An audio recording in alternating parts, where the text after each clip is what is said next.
বাড়িতে চাই না। তাহলে কি করবি? তোর দাদা তো এখন বাড়িতে নেই, বাচ্চাটাকে গিয়ে ফেলে দিয়ে আয়। ঠিক আছে।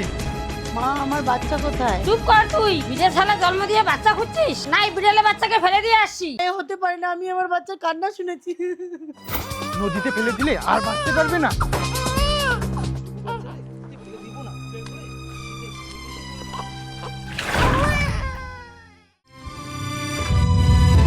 হে কন্যা, তোমাকে দেখে আমার মায়া লাগতেছে। যাও, তুমি বড় হয়ে যাও, তোমাকে আমি মায়া শক্তি দিয়ে দিলাম। ছোট বাচ্চাকে কে নদীতে ভাসিয়ে দিয়েছে?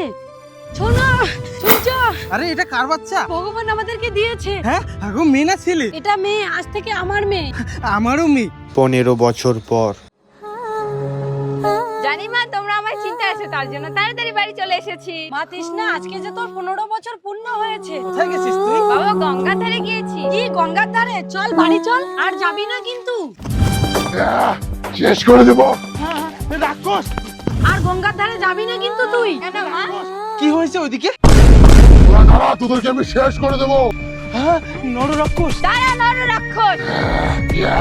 তাহলে তোকে এখন আমি খাবো। কি হয়েছে? মানুষকে কেন হয়রানি করাচ্ছ নর রাক্ষস? মারে চল চল এখান থেকে চল। ছাড়ো বাবা। এরা কেউ ভালো না, আমার বাচ্চাকে। মানুষের সাথে খেলবো, মানুষের সাথে খেলবো। রাক্ষসের বাচ্চা, রাক্ষসের বাচ্চা। তবুও তুমি চলে যাও, না তো তোমার ভালো হবে না কিন্তু। তোকে আগে শেষ করি তাহলে। মা, কে তুমি? তোমাকে আমি কেন কিছু করতে পারছি না? আমি হলাম পার্ট 2 দেখতে হলে লাইক করে কমেন্ট করো।